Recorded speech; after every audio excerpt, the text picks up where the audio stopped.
ಜಾಗದಾಗ ಬಂದು ಅವು ಕಡ್ಡಿ ಕೊಟ್ಟು ಉರಿ ಹಚ್ಚಿಬಿಟ್ಟ. ಉರಿ ಹಚ್ಚ ಗಂಜಿಗೆ ಅದು ದಾನ ಉಳಿಲಿಕ್ಕತ್ರಿ.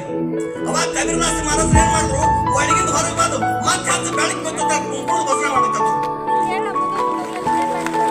ಕುಂಕುಳದ ಭಜನ ಮಾಡಕತ್ರು. ಅದು ಏಕ ಕಾಲಕ್ಕೆ ಏನಾಯ್ತ್ರಪ್ಪ ಅಂದ್ರ ಸುಟ್ರ ಗಾಳಿ ಬಿಡ್ತು. ಅದು ಭಗವಂತನ ಆಟ.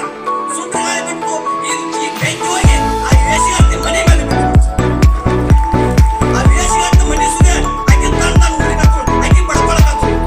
ಯವ್ವ ನಾನು ಸ್ವಾಗತ ಮಾಡಿ ಹೊತ್ತು ಬಡ್ಕೊಳಕತ್ತು.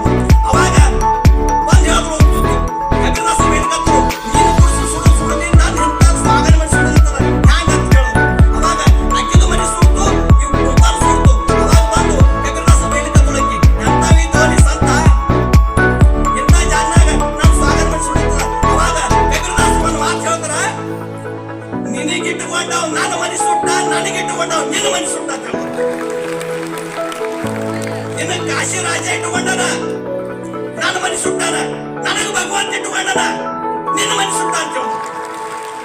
ಅವಾಗ ಇನ್ ಹೆಂಗ್ ಮಾಡುದಂದ್ರ ತವ ತಂಬೂರಿ ತಾಳ ಕೊಳ ಹಾಕಿಬಿಟ್ರು.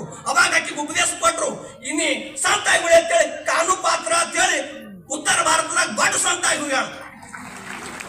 ಅಂತಾರು ಇಂಥ ಪುಣ್ಯ ಸ್ಥಳದಾಗ ನಮ್ಮ ಪ್ರವಚನಕ್ಕೆ ಮಾತ್ರ ಸದ್ಗುರುನಾಥನ ಪಾದಕ್ಕೆ ಅರ್ಪಣೆ ಮಾಡಿ ನಾವು ಮುಗಿಸ್ತೇವೆ. ಜಯ ಮಂಗಲಂ ಜಯ ನಮ್ ಪಾರ್ವತೇಶ್ವರ ಮಹಾದೇವ್.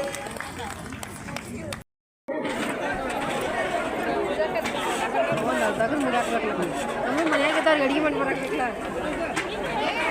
ನಾನು ನೋಡ್ರಿ ಹಂಗೆ ಹಾಕೈತಿ ನೋಡ್ರಿ ಪಾಪ ಹಿಂದೆ ನಾನು ಮತ್ತೊಮ್ಮೆ ನಿಲ್ತಾರ.